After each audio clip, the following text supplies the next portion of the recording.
O Fluminense enfrenta hoje o Palmeiras pela 16ª rodada do Campeonato Brasileiro, às 7 horas da noite no Maracanã. E não adianta a gente fingir que tá tudo bem, né? A gente vem de 3 derrotas, 3 pancadas que a gente tomou. Uma eliminação da Copa do Mundo de Clubes, que é a que menos doeu, né? A gente tá falando de uma eliminação na semifinal, uma campanha muito boa. A derrota pro Cruzeiro e a que mais doeu, a derrota no Clássico pro Flamengo na última rodada.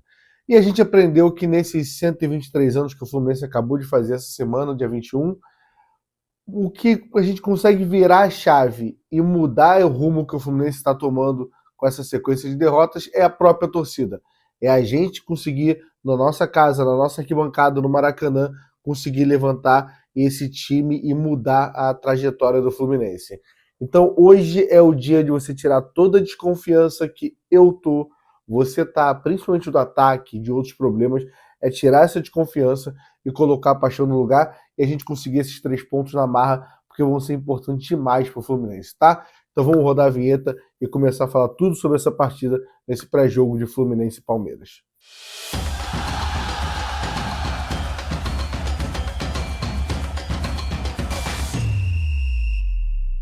Antes de começar, vou pedir para você, por favor, deixa o like se você já é inscrito no canal, ou se você não é inscrito, se inscreve no canal. Falta muito pouco, eu acredito que hoje a gente bate os 14 mil inscritos. Então, muito obrigado. Vocês têm assistido mais os vídeos aqui do canal, tem ajudado muito, tá bom? Então, se você já é inscrito, deixa o like. Se você não é inscrito, você se inscreve no canal e deixa sempre seu comentário aqui sobre o que você está achando dos vídeos, o que você achou desse vídeo específico, desse pré-jogo. Se você gosta do pré-jogo aqui do canal Gol de Barriga, então deixa aqui no comentário, tá bom? Vamos lá, o Fluminense volta do Mundial na 5ª posição do Brasileirão, com a muleta de 2 jogos a menos, e sinceramente, eu não vou falar por mim, estava sonhando com o título, com o pentacampeonato. A gente toma essas 2 porradas, e mesmo eu, que sou um cara muito confiante em relação ao Fluminense, eu acho que a gente vai ganhar todos os títulos, essa loucura toda de torcedor, acho que a briga nesse momento é para o G4, né? O Fluminense abre a 16ª rodada na 8ª posição com 20 pontos, 3 pontos atrás do time que está na 4ª posição, que por acaso é o Palmeiras. Então hoje é um confronto direto com o Palmeiras, porque se a gente ganhar, a gente diminui para 3 pontos para esse time que está na 4ª posição, que seria o G4, que é uma boa posição do Fluminense, né? Eu sei que a gente acabou depois do Mundial, ainda mais essa campanha do Mundial que foi muito boa, acabou sonhando muito alto, mas eu acho que dá pra gente sonhar nesse momento, principalmente se a gente não sabe ainda os reforços que vão vir, né?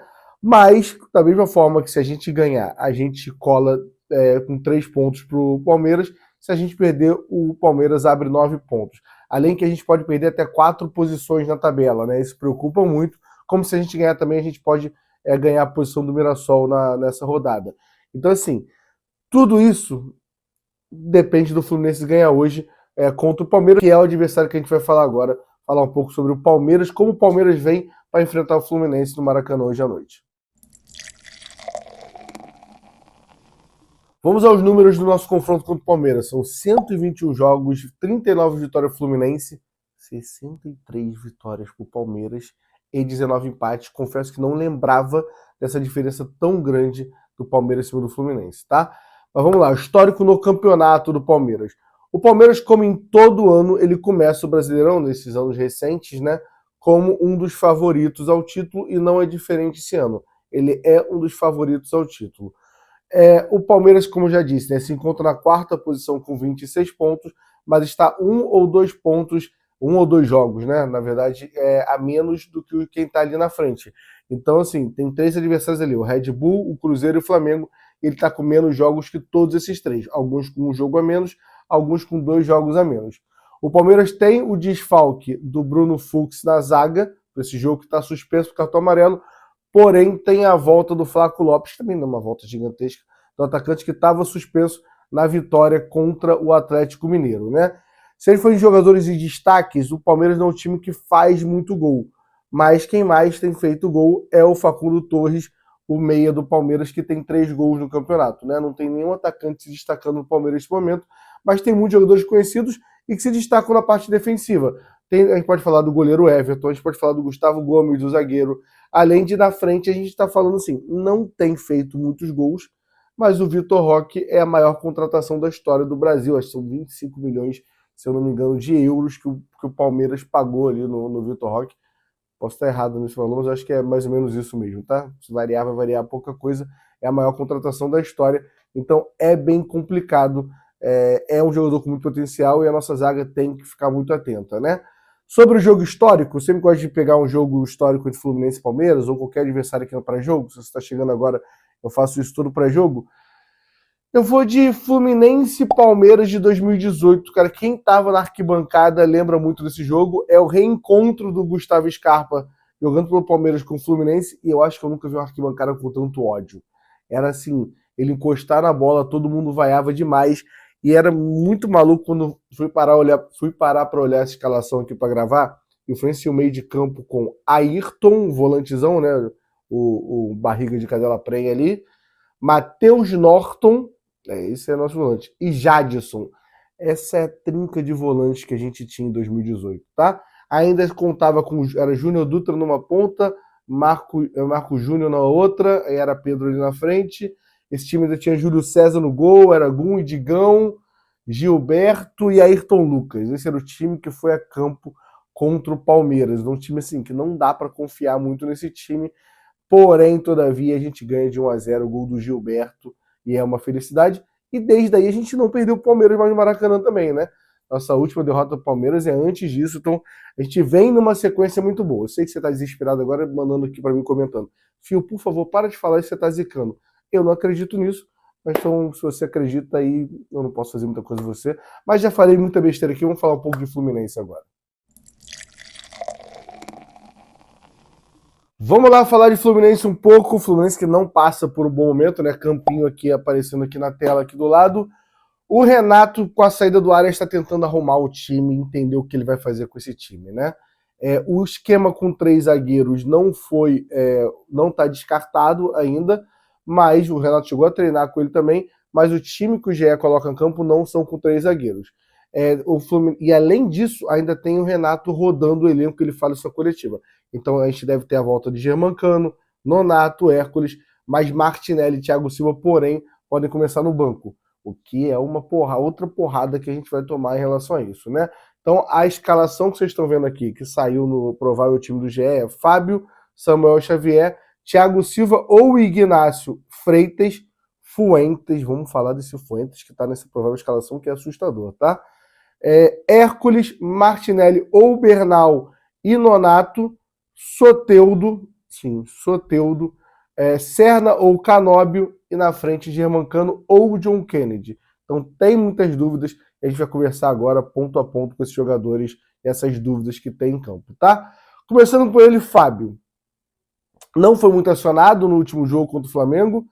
Faz duas defesas, né? Que gera o escanteio no lance do Pedro e no lance do Léo Ortiz. Faz 2 boas defesas, continua sem deixar a gente inseguro em nenhum momento. Samuel Xavier, esse fez muita falta pelo lado direito no jogo contra o Flamengo, e diria eu que, assim, nessa carência de ataque que a gente tá, pode ser uma arma que a gente tem na parte ofensiva, tá? Thiago Silva ou Ignácio aparecendo. Thiago Silva é o Thiago Silva, é indiscutível que ele é importante estar em campo, mas eu entendo a situação de poupar ele. Confesso que preferia ver poupar em outro jogo contra o Palmeiras, mas depois de 22 derrotas não gostaria. Mas tem o Ignácio ali que, assim, também fez um grande mundial, fez um jogo bom contra o Flamengo. Acho que não é um desespero. Para mim, apesar do Freitas ser o único zagueiro canhoto, minha zaga seria Thiago Silva e Ignácio, tá? Essa é minha zaga.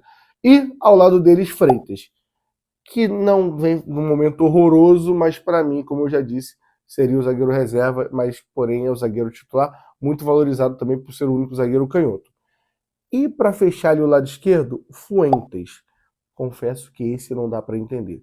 Até porque o René foi poupado no jogo contra o Cruzeiro. Então, assim, e Fuentes não fez uma boa partida.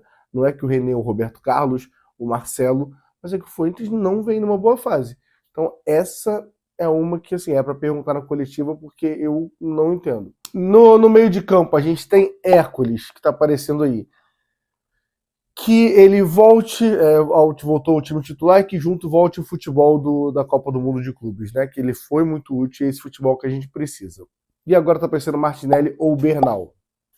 Assim, o Martinelli mostrou de novo no último jogo, quando ele saiu, que o time perde muito em transição. O time fica sem transição sem o Martinelli.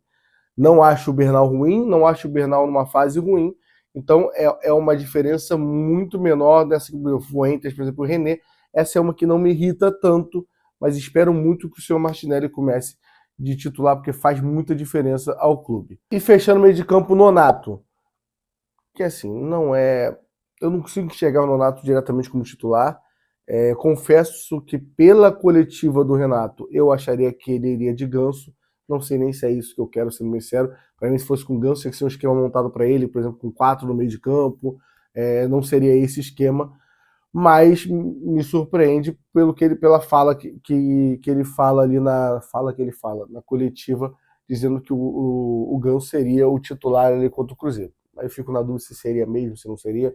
Mas também não tem como ficar colocando a palavra do Renato em jogo aqui.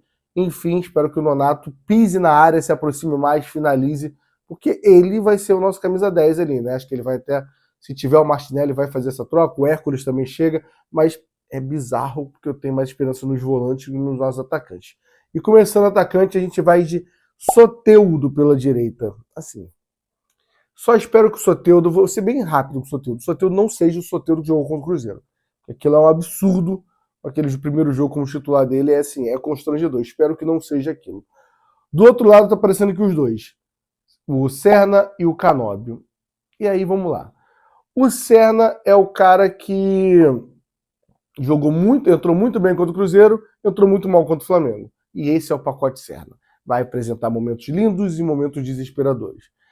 E o Canóbio é voluntarioso, ajuda a marcar, corre muito, marca, essa parte é muito boa, ele marca a pressão ali, né, marcando a saída de bola do time adversário com o zagueiro, o goleiro, muito bem. Mas, assim, é um atacante que não sabe dar assistência, não sabe fazer gol, tem uma dificuldade um pouco com a bola no pé. Então eu não consigo imaginar o Canóbio titular, então eu iria de Serna. Mas assim, o Canóbio tem sua função. Por exemplo, a gente ganhando o jogo de 1-0 faltando 10 minutos, eu boto um Canóbio para ajudar ali na marcação, para dar um... Pô, é ok, mas começar a titular me incomoda um pouco, tá? E na frente os dois aparecendo aqui. Aí é loucura pro coração do torcedor fluminense, Cano e John Kennedy. Ambos dois não se comparam, o amor que eu tenho os dois, né? Só um tem a foto aqui. O Cano, para mim, é um dos maiores do Fluminense. Mas o John Kennedy é um cara que a gente tem um carinho muito grande. Cano não vive boa fase. Eu fui um dos últimos do Grupo Jornada ali a ceder isso. Eu entendo que não está uma boa fase. Precisa fazer gol. É só isso que vai resolver o problema dele. Ele precisa fazer gol, mas não é uma coisa que eu estou muito esperançoso. E o John Kennedy, a carreira dele não me dá esperança. Mas fez gols decisivos pra gente. E no último jogo contra o Flamengo, ele entrou, não tinha muito o que ele fazer. A bola quase não parou no pé dele, então não tem muito como a gente questionar o jogo do John Kennedy. Então eu espero que ele tenha mais minutagem hoje, dependendo se vai ser titular ou não. E na beira do campo, o Renato Gaúcho, que sua moral diminuiu. Nas coletivas começou a dar uma... Assim, não tá sem moral com o Fluminense. Pra mim não tá. Ainda tem moral com o torcedor do Fluminense, mas nas coletivas começou a se soltar um pouco mais, né? Começou a ser o Renato Portaluppi, eu diria, né? O que vem do Grêmio, das coletivas do Grêmio, dando um pouco mais ácido ali nas coletivas. Falando em acidez, não tem nada a ver. Vou falar dos apostas para KTO agora, vamos lá. Vamos apostas agora na KTO. Cara, só queria informar uma coisa. Conheço o meu público, sei da bobeira de vocês, o meu olho tá vermelho quando eu tô gravando isso aqui. 2h30 da manhã, cansado demais, e é só cansaço, tá? Tô doido pra dormir. Então só vocês estão vendo isso aqui de manhã, só pra avisar vocês, tá? Não deveria dar justificativa não, mas já que eu dei, deixa o like e se inscreve no canal. Vamos lá, KTO, parceira de todos os canais do Grupo Jornada, parceira do canal Gol de Barriga, ajuda muito a gente. Então aqui, link na descrição pra você fazer suas apostas lá. E Fluminense e Palmeiras meio que não tem favorito, né? Fluminense está pagando 2,85, Palmeiras 2,65, é muito parecido. Acho que diz muito sobre esse favoritismo do Fluminense do Maracanã, essa sequência de 5, 6, 7 anos ali sem perder para o Palmeiras do Maracanã, acho que diz muito. Então, essas são as odds, tá? Acho que é uma odd de valor a vitória do Fluminense, mas eu fui um pouco mais cauteloso, né? Eu fui de Fluminense fazendo um gol na partida, o Fluminense tem que fazer um gol na partida e o Fluminense tem que ter 2 escanteios no segundo tempo. Tá pagando R$1,99, que vocês estão vendo aí a aposta, tá? Lembrando, eu achei essa muito boa, se quiser fazer, me manda no direct quem fizer essa daqui, eu comento aqui, fiz essa sua aposta, Fio. Link na descrição, clica lá, faz seu cadastro, faz sua aposta, mas com responsabilidade. Não inventa de apostar um dinheiro sem pagar uma conta, o dinheiro que você está guardando que é importante para você. Eu postei R$10 que não vai me fazer falta caso eu perca esse dinheiro. Então, faça essa aposta com responsabilidade e para mais de 18 anos. E quem tem mais de 18 anos é o árbitro da partida, que a gente vai falar agora. Quem é o árbitro da partida, Phil? Árbitro de hoje, tá aparecendo ele aqui, ó. Aqui, tá aparecendo aqui do meu lado aqui, ó. Ramon Abate Abel. Assim, conhecido, apitou 3 jogos do Fluminense, ganhou 4, perdeu 4, empatou 5. É disputado ali. Vocês sabem que eu acho todo árbitro ruim, mas cabe a mim no pré-jogo aqui passar para vocês quem é o árbitro. Vou falar 2 jogos recentes para vocês, se vocês lembrarem de alguma coisa dos jogos, eu acho que isso ajuda um pouco, né? Ele apitou, o último jogo que ele apitou da gente foi a nossa derrota para o Atlético Mineiro lá no Mineirão, na Arena MRV, ou foi no Mineirão? Pior que eu tava lá agora. O de 3-2, gol no final, foi na Arena MRV. Foi na Arena MRV. Foi na Arena MRV, lembrei aqui agora. Ele apita esse jogo. Confesso que não lembro de muitas polêmicas. Lembro que naquela sequência de escanteios, o Fluminense tinha uma substituição, acho que ia entrar mais um zagueiro. O Renato quase morre, o Marcão ali brigando para paralisar o jogo, e ele não paralisa o jogo, e a gente toma um gol de cabeça. E tem uma reclamação em cima disso. É a única coisa que eu lembro, tá? E outro jogo que ele apitou, quem é supersticioso, ele apita o último jogo da rodada passada no Allianz contra o próprio Palmeiras, que a gente ganha de 1-0. Então, é um jogo que traz essa sorte pra gente, tá? Galerinha, espero que tenham gostado do pré-jogo. Espero que a gente goste do jogo mais tarde. Hoje estou de volta ao Maracanã. Não tem transmissão no Premier comigo, né? Tem a transmissão, mas eu não estou lá. Estou na transmissão do Jornada. Vou chegar lá, fazer o pré-jogo. Pré-jogo nosso começando 5 horas da tarde. Equipe completa hoje no Maracanã. Eu, Vitor Lessa, Gabriel Amaral, Cauã Tinoco, Rafael Siqueira, Esté, Ascurra, o Dedé, o Nelei, as Letícias, uma equipe completa para fazer a transmissão para vocês. Então dá a oportunidade para a gente. Espero que 5 horas de transmissão aqui em todos os canais do Grupo Jornada, tá? Você pode assistir aqui no canal Gol de Barriga a partir de 5 horas da tarde. São 2 horas de pré-jogo, depois 2 horas narração e comentários ali da nossa equipe e 2 horas ali mais ou menos, né, de pós-jogo, fazendo coletiva, zona mista. Espero vocês hoje, tá bom? E amanhã é meu aniversário. Então, quem me encontrar no Maracanã hoje, tá liberado para pagar uma cerveja para mim, tá bom? Tamo junto, até a próxima, valeu.